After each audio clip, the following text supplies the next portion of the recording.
although na sulti na nako before sa press con, pero pangutan-on na usab nako sa imuha again at this juncture. I'd like to ask regarding sa ato ang mga konsumante kay syempre namanggoy instances na dunay mga tao na nagpakaroon ingnon na empleyado o sakop sa Davao City Water District para syempre magdilihin siya for the ingon natong mapadali ang proseso. But unsay advice nato sa atong mga konsumante sa DCWD na dili mag-deal sa mga tao nga nagpakaroon ingnon nga sakop sa maong ahensya? Yes. Number one is, if we do not peddle our services house to house.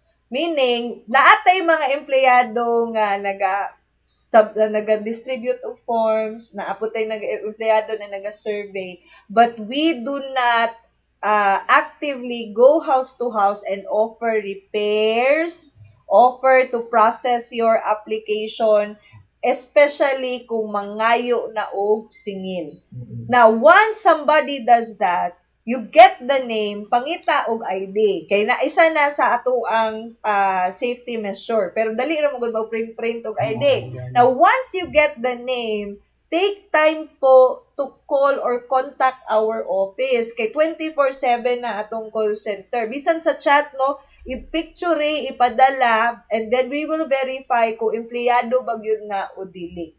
But ang pinaka-telling signs yun, ana, wala mi pangatok sa office, maingon na ako nalay ayo ana, gikan ko water district, tagai lang ko og 500. We do not do that. Bawal gid na siya sa amo. So sa kana pa lang na instance, dili na from DCWD. Number 2, wala pod mi nagaadto og balay or panghatag, wala mi gipang accredit na mga association, grupo or individuals para mag-proactively adto sa inyo to offer nga sila'y mag-process og application. And wala po tayo gi-accredit ana.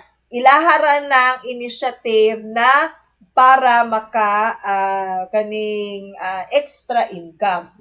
Although we don't encourage that, ang amua lang is that pwede man gud nga kanang legit pod na mutabang yun sila. Kaya lang nananay risk no sa imuha because you are trusting somebody with your money nga wala ka kabalo kung mo deliver ba yun. So make sure lang nga pag naay kay mga ingon ana na transaction, to verify the identity, to check no kung nakana ba siya nahatag na service na ingon ana, and always ask for an official receipt. Kay daghang gyud na process ana dere nagpatabang kay nagsalig daw siya ani kay talpulano o kay talpulana, nagbayad na siya pero wala gihapon siya nakabitan og tubig after n number of months.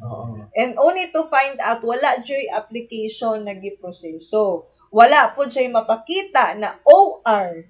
So, ang ending is, wala po may power to help the person with his or her problem. Kay sila, in the first place, ilaha man tong transaction duha. All we can do is listen to them and then advise them kung unsa ang ilang pwede buhaton. But to help them recover ang ilang money, or i-accommodate na lang sila kay luoy, wala, we cannot do those extra miles anymore.